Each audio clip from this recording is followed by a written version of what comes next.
Hello and welcome to Shalom CKA in your kitchen, another edition of Chef Danny and Chef Zoe, bringing you an amazing lesson where we get to cook and we get to learn, and it's so yummy, and we get to eat at the end, and it's fantastic. Today's lesson is going to revolve around Israel because it's Israel's birthday. it's Yom Ha'atzmaut. And how old is Israel? 72. 72, getting up there, can't believe it. We're going to focus on one specific city in Israel, and it is Jerusalem. I encourage you, get this book if you don't already have it. It's fantastic. It's like a work of art, not just recipes. And specifically, we're going to talk about the importance of Jerusalem throughout history for the Jews. I'm going to give you a psalm that goes right to the heart of what we're going to be talking about today. If I forget thee, O Jerusalem, let my right hand wither, let my tongue stick to the palate, the roof of my mouth. If I do not remember you, if I do not set Jerusalem above my greatest joy. And so Jerusalem is our greatest joy, Israel is our greatest joy, and today we're going to discover how yummy Jerusalem can be, because we are going to be making really authentic Israeli hummus and some really kicked up Israeli salad. So I hope you come back and join us.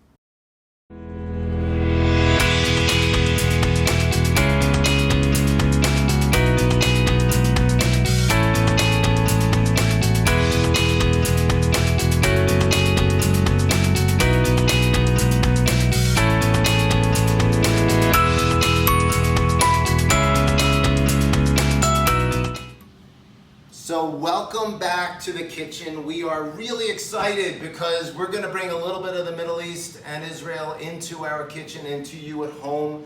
So we're going to start off with letting you know that yes, we are going to make Israeli hummus as close as you can get here in the United States, as well as a really kicked up Israeli salad. You can get recipes like that in here. It's a fantastic book, like I said. However, if you want to get them from Culinary Kids Academy, info at culinarykidsacademy.com. A little bit of history about Jerusalem first.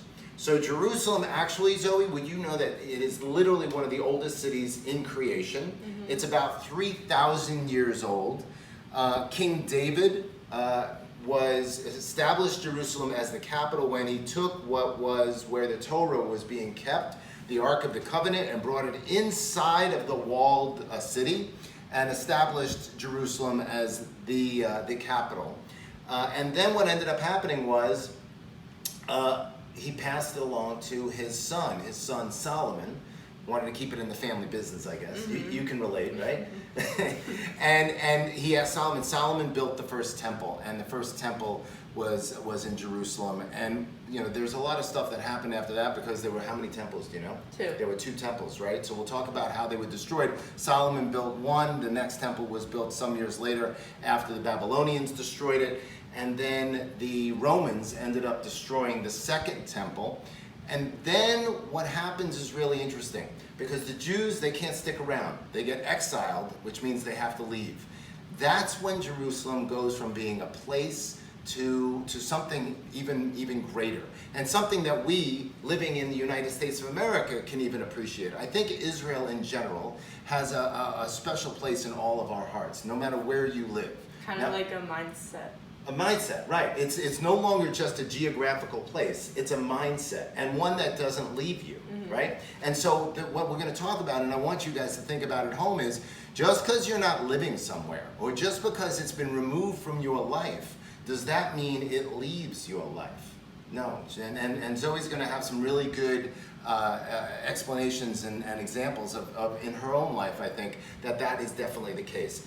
But let's get started. We're going to start with Israeli salad. So Israeli salad, first ingredient is cucumbers. Now, before we get started, we need to wash. We're going to wash everything. I'm going to even wash my cucumber again. I've washed this 4 times already, but I'm going to wash it again. We're going to wash our hands. We want to make sure we stay super duper clean. Zoe's going to go first, then I'm going to go. Let me go through the ingredients really quickly.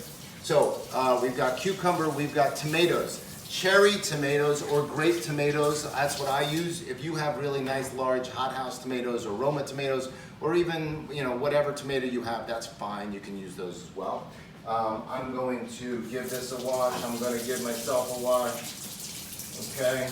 Weren't cherry tomatoes invented in Israel? That is very true, Zoe. Very good. Israel, by the way, there's a whole how-to and all the things that are associated with Israel that most people would never know Israel is very much responsible for cherry tomatoes. And by the way we grow things in the United States of America, we live in California, but there are plenty of places all over the country. Israel is in the middle of a desert, right? When we landed in Israel, we've been to Israel before for Zoe's brother's bar mitzvah. We landed there, it was like the greenest place I've ever been. And I said, how is that even possible? The first thing we did, you remember we got off the bus, the first thing they took us to do was what? Plant a tree. I was gonna say that. Yeah, awesome, good job. We planted a tree. There's so much green going on there, and it's in the middle of a desert, and so how is that? And so, believe it or not, here in California, we have a lot of droughts. Drip irrigation. Excellent, man, she's on it. Drip irrigation, also invented in Israel, because look, that most of their water comes from salt water, and also desalinization plants. They're brilliant. They've come up with so many different things, one of which is the cherry tomato. The cherry tomato. Thank you so much, Israel. So, we are going to start with our cucumber. I'm going to, with my bear claw, everybody make your bear claw so you're not going to cut yourself. Bear claw goes down. You're going to hold your knife with your thumb and forefinger, just like Zoe is doing right now. And I'm going to cut this in half, okay? And then I'm going to cut it again into slices. I'm still using my bear claw, okay? Now, Zoe, you take those. We're going to line this up. I'm going to use my bear claw. If I'm a righty, I'm cutting from right to left. So I go all the way up to the edge, and then I'm going to do a dice. All of my pieces are the same size. Why? Not because we're cooking this, we're not, but I want all of those pieces when I get them into my mouth. I don't want a huge piece and a small piece. We're trying for uniformity. So, as you can see, Zoe did a great job. I did an okay job. You're doing better than I am. And so we are going to add our cucumbers in, and it's time to start cutting tomato. Now, the tomatoes are small already. Some people are like, how do you use bear claw on something that's small? We're gonna cut garlic in a little while. You can use a bear claw on this. So, I'm gonna take our cherry tomato, we're gonna quarter it, okay? 4 pieces. So I wanna cut one right down the center. I've created a flat side. Flat things don't roll around. I put it on the flat side. I put my bear claw in the middle, and I cut it one more time. I have my 4 pieces, all right? Go for it, you can do a couple more. And, you know, look, the thing that this dish provides is a contrast of flavors. The cherry tomato is super duper sweet. And so it's both sweet and also provides a little bit of the acidity that a tomato provides. So we're gonna add in the rest of our cucumber that we've done already and the rest of our cherry tomato. Look, we got one more for you to do. All right, so all of that goes in. This is actually a very simple recipe, but there's nuances to it that you can't leave out, and you have to make sure you've got the flavors working. All right, so we've got a little bit of lemon that we're gonna work with, and we have some parsley, okay? So I don't want stems, I obviously just want leaves. So Zoe's gonna take some of those stems, pull off the leaves, and we're gonna do a very, very quick rough chop. You don't want to do this until the last thing, because if you do it too soon, then the leaves are gonna get kind of brown. You don't want that. So I'm gonna do a very quick, just a very rough chop, and in my parsley goes. All right, so we've got, very easy so far, parsley, tomato, cucumber, okay? We have some seasoning that we're gonna put in. Actually, yeah, so we're gonna do a little bit of garlic powder, a little bit of salt, and I'm gonna put a little bit of cayenne or blackening seasoning in, because I like it to have a little bit of spice, okay? So I'm gonna put all 3 of that in there just like this, okay? And give that a quick mix. All right, next thing is this. Now, we're not going to use an onion, but we're going to use a cousin of an onion. It's a scallion, okay? It's a green onion. So, you want to cut about 1/4 inch from the bulb, okay? And you want about the 1/4 inch from the top as well. And so, that's all that's going away. And this is what we're eating. So again, I'm using my bear claw really quickly, and I'm going to cut these into pretty same size pieces very quickly. And then, Chef Zoe, you're going to mix all of this in. So that's going to give a little bit of an oniony flavor to it, a little bit of a bite to it, okay? And then we've got olive oil. We're going to add about 1/4 cup of olive oil, all right? In it goes. Very good. And I'm going to tell you a quick story.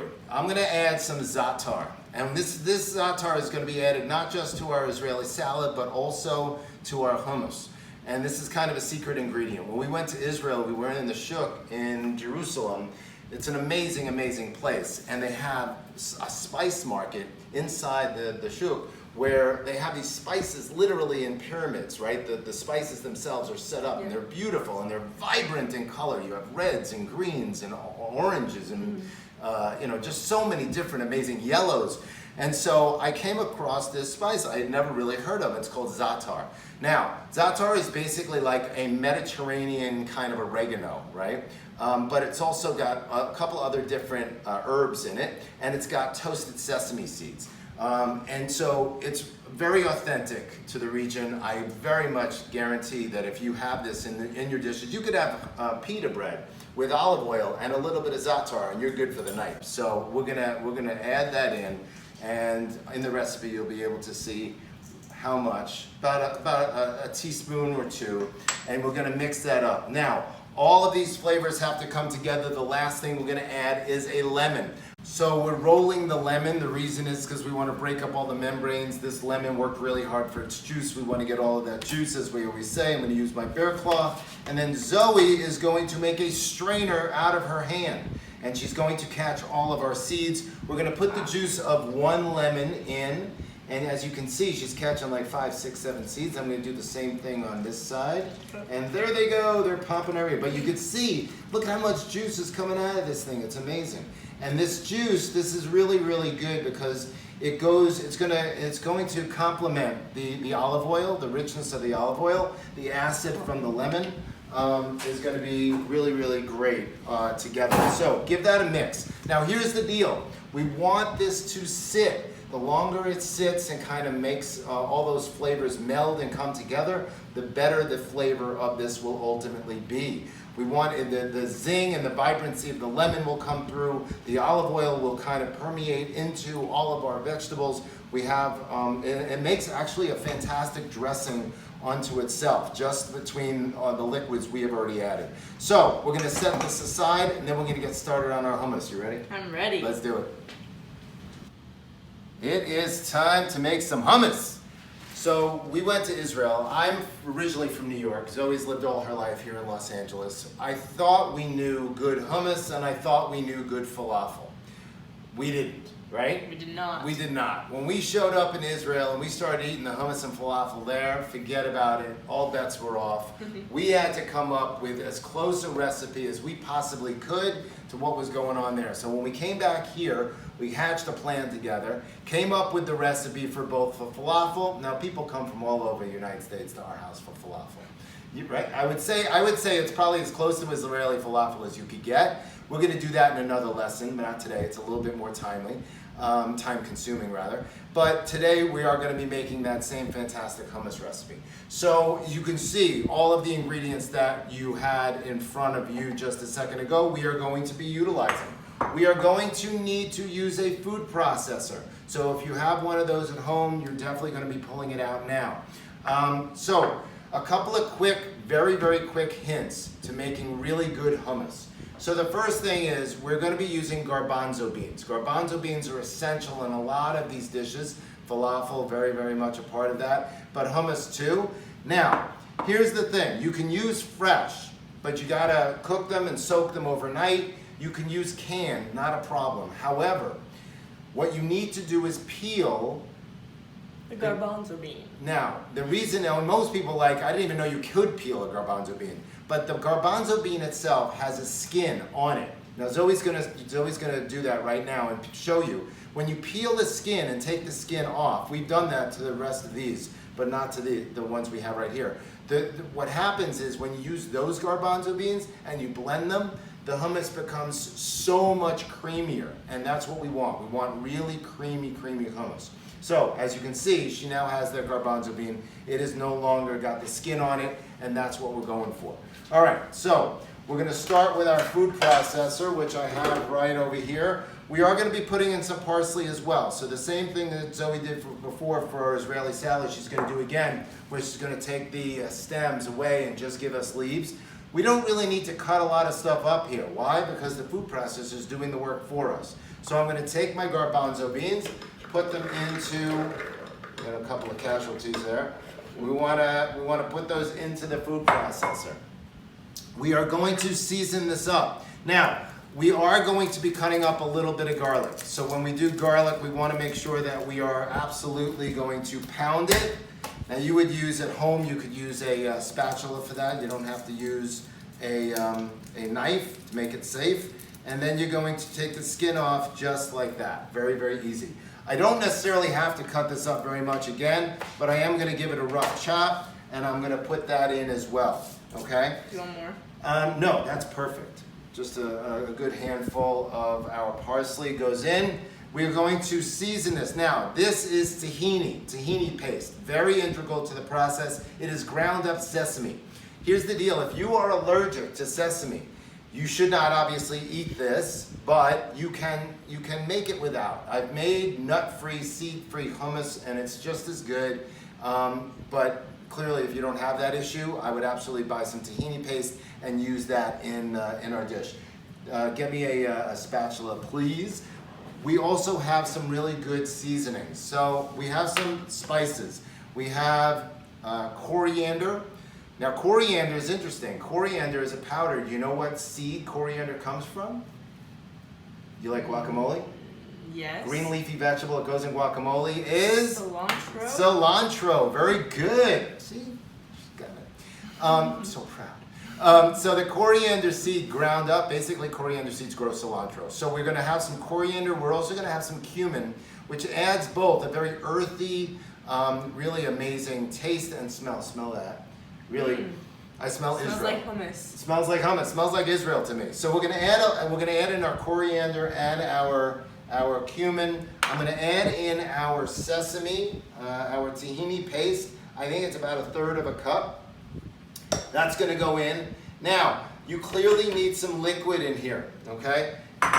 2 different kinds. Oh, by the way, we can't do without our za'atar. Never. I'm big on za'atar, as you know. So I'm going to add in a little, I'm pretty liberal with my za'atar because I can't get enough. Now, I have some olive oil here. We're going to take our olive oil and put it in. Now we're going to reserve half. We can always add more, but we can't take out, right? So we want to go a little bit at a time. The last thing we're going to add is a little bit of water. Now here's the thing. If you are using, another really good hummus hack, if you are using canned chickpeas, which are fine, or garbanzo beans, don't drain all the liquid, because that's really good stuff, because it has good flavor, and that's what we're about. We're adding layers of flavor. So you can use that liquid instead of the water when you're adding the liquid into your hummus, right? Because, again, why throw it away? It's actually going to add some flavor to what we're making. All right, so we're going to take this, and we're going to start pulsing it first. Give me a little bit of water, fill that up, thank you. All right. And I'm going to pulse it a little bit longer for about 2 or 3 minutes. And when you come back, it's going to be really creamy, but we're going to add a little bit more water, and then you're going to see it actually go to a different level in terms of the creaminess. And then you'll see what we do, because we're not ready to eat yet, so hang on. All right, so we are back. And as you can see, we're adding a little bit more olive oil, because as I said, we added it a little bit at a time. I'm adding a little bit more water. And this is what's going to make it really creamy. Now, we need zing. The same way we needed zing in our Israeli salad, we need some zing, and lemon is a fantastic way of making that happen. Now, I like my hummus a little bit on the lemony side, so we're going to take the juice of 2 lemons. Now, Zoe, as you can see, is already squeezing everything in there. And so what I'm going to do is I'm going to use this. Now again, this is why we're waiting before we see how much more liquid we're going to add, because obviously the lemon is liquid that is going to bring all of our ingredients together. So we're going to add this in just like this. That's going to make it, oh man, I can already tell how beautiful that lemon scent is, right? It's vibrant. All right, so we're going to make that happen just like that. Now, another quick lesson. When you are blending anything, it's going to want to ride up the sides of the food processor, which is why we're going to take a spatula and just push down all of the stuff on the sides. What do you think? So that it can all be blended. Yes, we want everything blended in there, okay? So we want all that stuff that rides up the side is never going to get to the bottom of that blender. So I'm gonna add even a little bit more water, okay? And if I wanted to add, if I tasted and wanted to add more lemon, I could add more lemon, but I think the juice of 2 lemons is gonna do us just fine. And that's pretty much it. You're pretty much done. And so we're gonna let that sit. I can tell already, look at that. Looks very creamy. Looks really, really creamy. So we're gonna show that to you in a little bit. Matter of fact, I'm gonna show it to you right now. So you see how creamy that looks? Really, really great. We are going to bring our Israeli salad over. Now, the Israeli salad has had the opportunity to kind of sit in the juices and all of that really, really wonderful flavors coming together. When I said, yeah, it's gonna soak it up. Now, when I said this is a kicked up Israeli salad, what we're gonna do is we're going to add in some couscous. Now, you could add Israeli couscous. Since we're all stuck inside, I had no opportunity to get some Israeli couscous. Israeli couscous is just a larger size. The couscous is just a little bit larger. So we have some couscous here that I've already prepared. Now, the thing about couscous, it's great. It doesn't take a lot of time, but again, we want as much what in here as possible? Flavor? Flavor. So you can make it with water. Water doesn't taste like anything. So I always, whenever I boil couscous or rice or pasta, even if I can make a pasta sauce and the pasta at the same time in one pot, if I'm using vegetable stock. We don't eat meat. If you want to use chicken stock, that's fine too. But I'm going to use vegetable stock to make my couscous, so the flavor of that vegetable stock goes into the couscous. It's going to be even more flavorful. So we're going to add in our couscous. Israeli couscous salad. Right, to make our Israeli couscous salad. So Zoe's going to give that a quick mix. I'm going to start taking this hummus out and serve it into a nice pretty bowl. We're going to make it look pretty, and then we're going to come back and finish off our fantastic Jerusalem lesson, because we've got to figure out what Zoe said before, that it's a mindset and not just a place. So when you come back, we're going to do that. All right, so we are back, and as you can see, we have a finished product here that would rival any Mediterranean restaurant here and perhaps even in Jerusalem. So we're going to dress this a little bit, and as you can see, I already put some paprika on top for color and also for flavor. I am going to finish it off with my favorite. Za'atar, never enough. Never enough za'atar, the top of both of these things. And I have some carrots and celery already cut up. You can use obviously pita bread, or you can use carrots, cucumber or pita chips, right? Anything you desire. And you can see how really luxuriously creamy that this hummus is. And partially because Zoe did such a good job of peeling all of those. It's painstaking. It's a hard gig, and she took it on really well. You don't have to do it, but it will add something special to your hummus for sure. All right, let's finish up with Jerusalem. Okay, so we got to the point where the Jews were exiled after they lost the city to the Romans, and they had to leave. And when they left, they didn't stop being Jewish. Mm-hmm. So what did they, just because Jerusalem in their minds what were they determined to do? Ultimately, they wanted to get back. And keep the Jewish faith. Correct. Keep the Jewish faith from wherever they were, but always to go back, to get back to Jerusalem, which we ultimately did, thank God. And so, look, if you remember, we just finished Pesach. What is the last line of the Seder? Next year in Jerusalem. Next year in Jerusalem, because the Seder was actually changed. That line was put in. Why would they say next year in Jerusalem if they were in Jerusalem? They were exiled, which means they had to hope and have faith and be determined that they were going to get back. So they changed the actual Seder to reflect the fact that this is our goal. We may be away, and it may be taken from us, but you can't completely take it from inside of us. And so this is the concept of, even though we're not there, does it actually still exist? Now, you like camp, correct? I love camp. What camp? Camp Ramah. Camp Ramah. She's a Ramahnik. I could understand why it's like forget about Disneyland, it's the happiest place on earth. All Jewish camps are. I don't care what Jewish camp you go to, it's the happiest place on earth. But Ramah. But, right. So let me ask you a question. You're not at Ramah right now. I'm not, unfortunately. Unfortunately. Does Ramah leave you because you're not at Ramah? Never. Never. Why? because you hold with you all the memories and you look forward to when you're there next. And all the things you did, the dances you did, the prayer you did, the friendships you've made. I was just listening to Israeli music in the car and I was thinking about camp. There you go. So you see that it's inside of Zoe. And this is what Jerusalem was for those who were exiled. So all of the rituals that they did for Shabbat, the 2 chalot, the salt, right?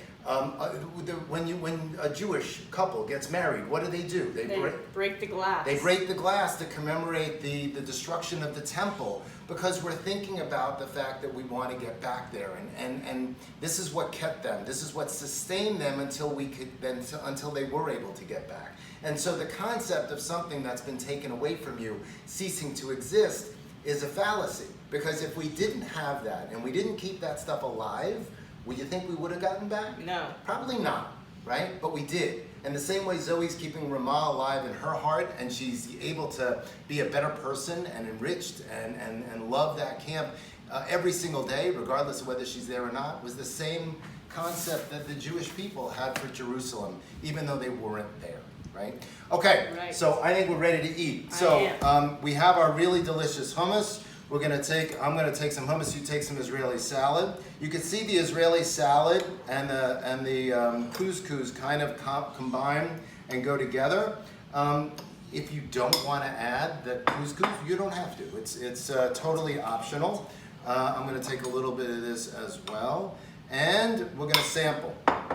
All right, dig in. Cheers to you, Chef Zoe. Good job. So, had couscous with it. Yum. Yum, yum, yum. All right, so to me, I like the couscous, but what I really love is the crunch of that cucumber and the flavors. You have to let it sit. The longer, the better. If you want to do it like 4 or 5 hours ahead of dinner, you can do that. Now, pretty creamy, right? That's because of you. Really, really delicious. Again, if you want to add a little bit more salt, if you want to add a little bit more za'atar, go for it. It's about your personal taste. But I guarantee you, if you make this recipe, you won't be eating out anymore. Everybody's coming over to your house, so be ready for the rush. Later, not now. Yeah, we don't want anybody coming over now. Now you gotta stay home and eat for yourself.